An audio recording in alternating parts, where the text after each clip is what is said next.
नमस्कार, India voice देख रहे हैं आप। मैं हूं आपके साथ आकाश सरोज और उत्तराखंड के इस खास बुलेटिन देवभूमि समाचार में आप सभी का स्वागत है। उत्तराखंड में भारी बारिश के बाद राहत और पुनर्निर्माण कार्य तेजी से जारी है। मुख्यमंत्री पुष्कर सिंह धामी ने के मार्गदर्शन में और डीएम डॉक्टर आशीष चौहान के निर्देशन में देहरादून के मालदेवता, सौड़ा सरौली और आसपास के आपदा प्रभावित क्षेत्रों में युद्ध स्तर पर काम किया जा रहा है। बीती रात हुई भारी बारिश से रायपुर विधानसभा क्षेत्र की कई सड़कें और सुरक्षा संरचनाएं क्षतिग्रस्त हो गई थी। इसके बाद डीएम डॉक्टर आशीष चौहान ने प्रभावित इलाकों का दौरा कर हालात का जायजा लिया और संबंधित विभागों को तत्काल राहत, पुनर्स्थापन और सुरक्षा कार्यों में तेजी लाने के निर्देश दिए। प्रशासन की त्वरित कार्रवाई के चलते अधिकांश आवश्यक मरम्मत कार्य समय पर पूरे कर लिए गए हैं। क्षतिग्रस्त सड़कों की मरम्मत, सुरक्षा दीवारों के निर्माण और नदी तटों को सुरक्षित बनाने का काम लगातार जारी है ताकि लोगों की आवाजाही जल्द से जल्द सामान्य और सुरक्षित हो सके। देखिए, आप अवगत हैं कि जिस दिन बारिश हुई थी उसी दिन ही और माननीय विधायक के साथ जिलाधिकारी महोदय और पूरी टीम हम लोग सभी वहाँ गए थे और फ़ौरन जो है पीएमजीएसवाई और जिस भी विभाग का वहाँ ये रोड थी कार्य था, उन्होंने पुस्ता लगाने और जो भी सिक्योरिटी वाल ये कर दिया। वो काम लगभग पूरा है और रोड जो है वो गोथरो है, रोड चल रही है। इसके अतिरिक्त और भी मालदेवता के क्षेत्र में जो भी क्षति हुई थी उसमें भी पीडब्ल्यूडी ने अपना काम पूरा कर लिया है। देहरादून में मानसून समाप्त होते ही ऋषिपणा नदी के बाढ़ क्षेत्र में बने अवैध मकानों पर बड़ी कार्रवाई की तैयारी है। नगर निगम प्रशासन ने स्पष्ट किया है कि बाढ़ क्षेत्र में चिन्हित 324 मकानों पर ध्वस्तीकरण अभियान चलाया जाएगा। नगर आयुक्त आलोक कुमार पांडे के मुताबिक बाढ़ क्षेत्र का सीमांकन कार्य पूरा हो चुका है और सभी प्रभावित परिवारों को नोटिस जारी किए जा चुके हैं। प्रशासन का कहना है कि इन परिवारों के पुनर्वास की व्यवस्था भी की गई है और एमडीडीए के किफायती आवासीय प्लॉट आवंटित किए गए हैं। हालांकि कई परिवार अब भी निर्धारित स्थानों पर स्थानांतरित नहीं हुए हैं। ऐसे में अंतिम नोटिस के बाद नियम के मुताबिक अतिक्रमण हटाने की कार्रवाई की जाएगी।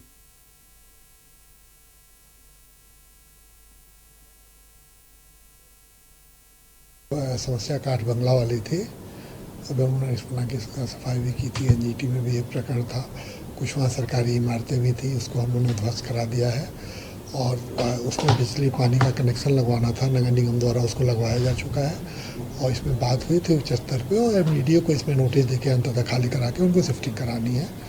तो हम लोगों ने भी एमडीडीए से अनुरोध किया है और जो नगर निगम का दायित्व था, नगर निगम ने बिजली पानी इत्यादि का कार्य पूरा कर लिया है। तो चूंकि इस समय बारिश हो रही है तो हमें लग रहा है एमडीडीए द्वारा ये कार्रवाई की जाएगी।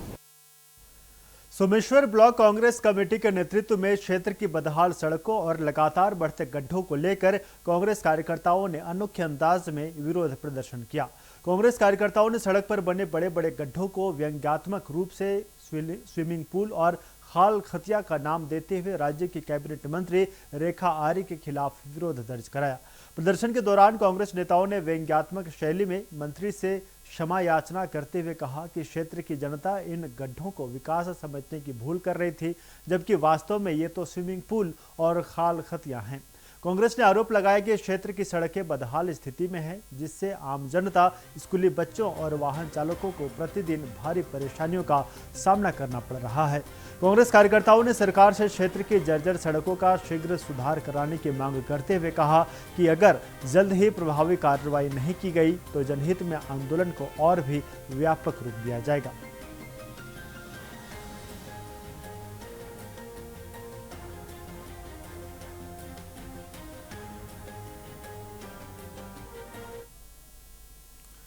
इधर उत्तराखंड की कैबिनेट मंत्री और खेल मंत्री रेखा आर्य 10 अगस्त को हरिद्वार की हर की पैड़ी से ऋषिकेश स्थित वीरभद्र महादेव मंदिर तक 22 किलोमीटर लंबी कांवड़ यात्रा निकालेंगी। यात्रा से पहले उन्होंने हरिद्वार में मां मनसा देवी चरण पादुका स्थल पहुंचकर संतों और अखिल भारतीय अखाड़ा परिषद के अध्यक्ष का आशीर्वाद लिया। मीडिया से बातचीत में रेखा आर्या ने कहा कि इस वर्ष की कांवड़ यात्रा भक्ति, खेल और राष्ट्रीय संकल्प का अनूठा संगम होगी। उन्होंने बताया कि यात्रा का उद्देश्य प्रधानमंत्री नरेंद्र मोदी के वर्ष 2036 ओलंपिक की मेजबानी के राष्ट्रीय संकल्प को जन समर्थन और नई ऊर्जा देना है। उन्होंने कहा कि पिछली कांवड़ यात्रा बेटी बचाओ बेटी पढ़ाओ और लैंगिक समानता के संदेश को समर्पित थी, जिसके सकारात्मक परिणाम देखने को मिले।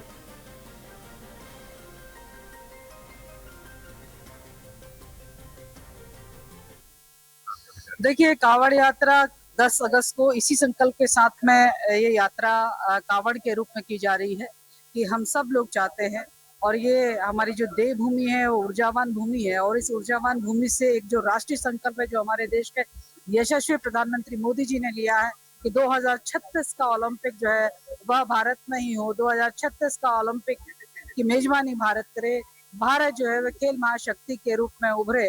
तो ये दोनों ही संकल्प को जो है वो पूर्ण करने के लिए खेल मंत्री होने के नाते और इस देवभूमि होने के नाते जहां से हर विचार को एक ऊर्जा जाती है, वो ऊर्जा देने के लिए जो एक संकल्प का धारण 10 अगस्त को होगा। कांग्रेस के राष्ट्रीय अध्यक्ष मल्लिकार्जुन खड़गे की 8 अगस्त को प्रस्तावित हल्द्वानी रैली को लेकर पार्टी ने तैयारियां तेज कर दी हैं। नेता प्रतिपक्ष यशपाल आर्य ने रामलीला ग्राउंड पहुंचकर कार्यक्रम स्थल का निरीक्षण किया और इस दौरान हल्द्वानी विधायक सुमित हृदयेश और कांग्रेस के कई वरिष्ठ पदाधिकारी भी मौजूद रहे। यशपाल आर्य ने कहा कि मल्लिकार्जुन खड़गे की ये रैली ऐतिहासिक होगी और हल्द्वानी से ही उत्तराखंड विधानसभा चुनाव 2027 का शंखनाद किया जाएगा। उन्होंने दावा किया कि रैली में 20,000 से अधिक लोगों के शामिल होने की उम्मीद है। यशपाल आर्य ने राज्य सरकार पर निशाना साधते हुए कहा कि प्रदेश की जनता मौजूदा सरकार से परेशान है और बदलाव चाहती है। उन्होंने विश्वास दिलाया कि वर्ष 2027 के विधानसभा चुनाव में कांग्रेस मजबूती के साथ मैदान में उतरेगी और उत्तराखंड में सरकार बनाने में सफल होगी। तो देखिए, 2027 में उत्तराखंड में विधानसभा चुनाव होने हैं और इस चुनाव को लेकर तमाम राजनीतिक दल जो है वो एकजुट नजर आ रहे हैं और इसी कड़ी में कांग्रेस के राष्ट्रीय अध्यक्ष मल्लिकार्जुन खड़गे का उत्तराखंड दौरा होगा, जहां पर हल्द्वानी में वे जनसभा को संबोधित करेंगे और इसको लेकर कांग्रेस की तरफ से तैयारियां तेज कर दी गई हैं और कांग्रेस लगातार कह रही है कि 2027 में कांग्रेस की वापसी होगी और कांग्रेस इस चुनाव को लेकर कांग्रेस के जितने भी कार्यकर्ता हैं वो पूरी तरह एकजुट हैं। ये जो रामला मैदान है, यहाँ पर एक रैली 8 अगस्त को आदरणीय कांग्रेस अध्यक्ष मल्लिकार्जुन खड़गे जी की रैली होने जा रही है और आज से इसमें जो हमारा जो जर्मन हंगर है उसको लगाया जा रहा है। व्यवस्थाओं को देखने के लिए हम यहाँ पर मैदान में हैं और यह रैली जो होने जा रही है ऐतिहासिक होगी।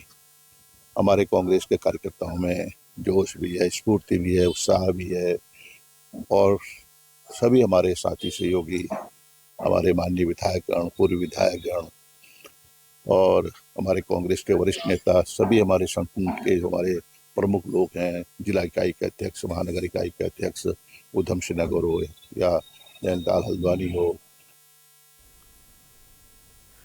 इधर पर्यटक नगरी रानीखेत में क्षेत्रीय आयुर्वेद अनुसंधान संस्थान को नई सौगात मिली है। संस्थान परिसर में करीब 8 करोड़ रुपए की लागत से निर्मित नई इमारत का उद्घाटन केंद्रीय आयुष मंत्री स्वतंत्र प्रभार राज्य मंत्री प्रताप राव जाधव ने वर्चुअल माध्यम से किया और इस मौके पर आयुष सचिव वैद्य राजेश कटोच और CCRS के महानिदेशक वैद्य रवि नारायण आचार्य भी कार्यक्रम से जुड़े।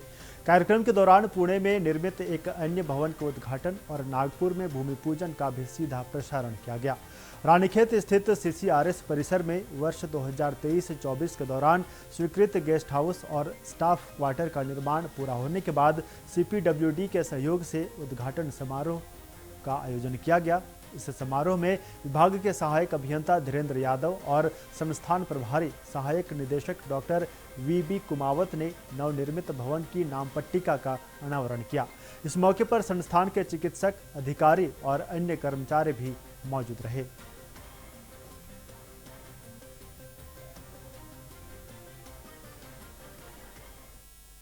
ये हमारी नवनिर्मित इमारत टाइप 4, टाइप 5 तथा VIP गेस्ट हाउस बना है, जिसकी कुल लागत लगभग 8 करोड़ रुपए लगी है।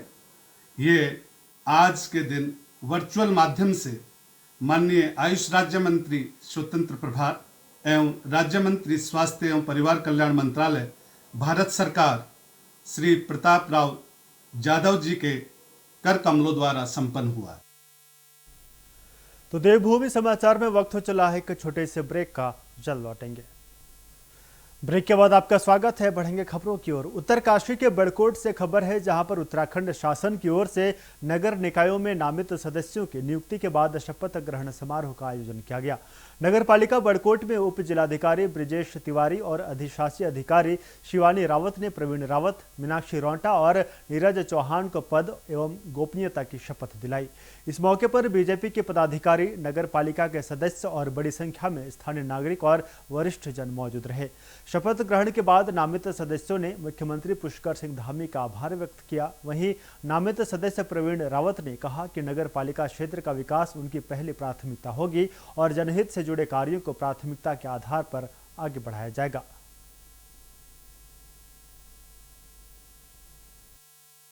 मैं अपनी उत्तराखंड सरकार के मुख्य आदरणीय श्री पुष्कर धामी और शहरी विकास मंत्री आदरणीय जी का मैं धन्यवाद करना चाहूँगा, जिन्होंने हमें इस नगर पालिका बड़कोट में नामित सदस्य नियुक्त किया है, और साथ ही अपने प्रदेश नेतृत्व का भी आभार व्यक्त करना चाहूँगा और धन्यवाद भी देना चाहूँगा। शासन द्वारा नगर पालिका परिषद बड़कोट में 3 सदस्यों का मनोनयन किया गया था। इसमें प्रवीण सिंह रावत, नीरज चौहान और मीनाक्षी रौंटा। आज जिलाधिकारी महोदय के द्वारा दिए गए निर्देश के क्रम में इन तीनों सदस्यों को शपथ दिला दी गई। मैं आज अपने सरकार को और प्रदेश नेतृत्व को दिल की गहराई से धन्यवाद करना चाहता हूं कि उन्होंने मुझ जैसे सामान्य कार्यकर्ता को नगर पालिका में मनोनीत सभासद के रूप में भेजा। उत्तराखंड सरकार ने तिलू रौतेली राज्य स्त्री शक्ति पुरस्कार के लिए 13 महिलाओं का चयन किया है। इसके साथ ही राज्य स्तरीय आंगनबाड़ी कार्यकर्ती पुरस्कार के तहत 35 आंगनबाड़ी कार्यकर्तियों को सम्मानित किया जाएगा। यह सम्मान समारोह 8 अगस्त को देहरादून में आयोजित होगा। चयनित महिलाओं को संस्कृति, खेल, कृषि, समाज सेवा, महिला सशक्तिकरण सहित विभिन्न क्षेत्रों में उत्कृष्ट योगदान के लिए सम्मानित किया जाएगा। महिला एवं बाल विकास मंत्री रेखा आर्या ने सभी चयनित महिलाओं और आंगनबाड़ी कार्यकर्ताओं को बधाई देते हुए कहा कि उनके कार्य समाज के लिए प्रेरणादायी हैं। उन्होंने विश्वास जताया कि ये सम्मान महिलाओं को आगे बढ़ने और समाज में सकारात्मक योगदान देने के लिए प्रोत्साहित करेगा।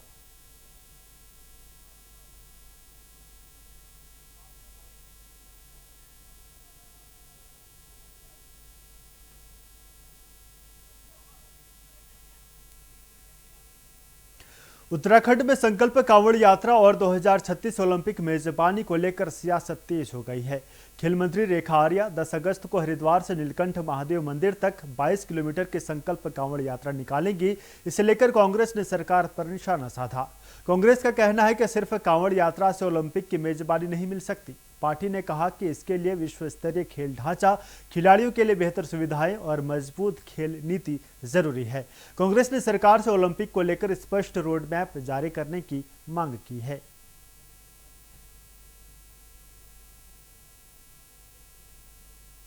कांवड़ यात्राओं से 2036 की मेजबानी नहीं मिलेगी। आप इस प्रदेश में पहले उन सुविधाओं को डेवलप करो।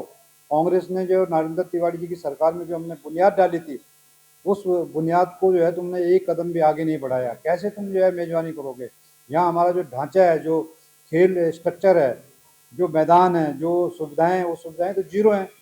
मेजबानी मिलती है सुविधाएं देने से, मेजबानी मिलती है उस प्रकार का माहौल पैदा करने से, ताकि तुम यहाँ हजारों लाखों लोगों को बुला सके, उनको सुविधाएं दे सके, उस प्रकार के मैदान तैयार कर सकें। तो मेरी मैडम से विनती है कि पहले इस तरफ ध्यान दें। ये कांवड़ यात्राओं से ध्यान हटा के पहले इस पर ध्यान दें कि अगर वाकई आप ईमानदार हैं, 2036 में जो है यहाँ खेल प्रतियोगिताओं की मेजबानी करवाना चाहती हैं, तो पहले इस प्रदेश के ढांचे को खेल के अनुरूप बनाइए और सही माहौल को विकसित कीजिए, ताकि जो है हम जो है अपना दावा प्रस्तुत कर सकें। इधर राष्ट्रीय कैडेट कोर यानी कि एनसीसी के महानिदेशक लेफ्टिनेंट जनरल वीरेंद्र वत्स ने मुख्यमंत्री पुष्कर सिंह धामी से शिष्टाचार मुलाकात की। इस दौरान उत्तराखंड में एनसीसी के विस्तार, सीमांत क्षेत्रों तक इसकी पहुंच बढ़ाने और आधुनिक प्रशिक्षण सुविधाओं के विकास को लेकर चर्चा हुई।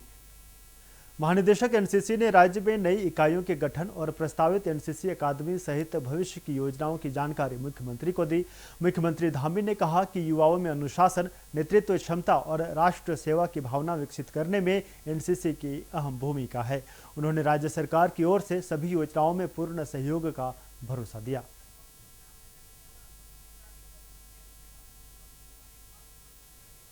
तो देखिए, एनसीसी के महानिदेशक ने उत्तराखंड के मुख्यमंत्री पुष्कर सिंह धामी से मुलाकात की है और एनसीसी विस्तार पर मुख्यमंत्री पुष्कर सिंह धामी से इस मुलाकात के दौरान चर्चा हुई। आपको बता दें कि सीमांत क्षेत्रों तक अब एनसीसी की पहुंच बढ़ेगी और युवाओं को नेतृत्व प्रशिक्षण का मौका मिलेगा।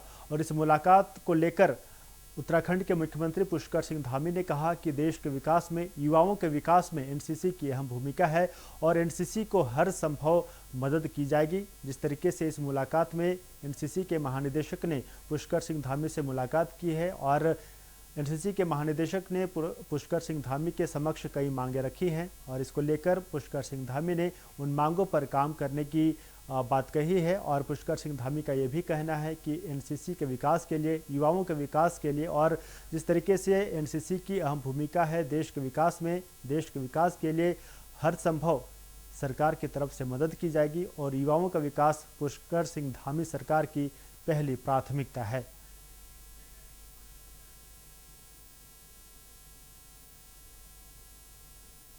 तो देवभूमि समाचार में फिलहाल मेरे साथ इतना ही। देखते रहिए इंडिया वॉइस। नमस्कार।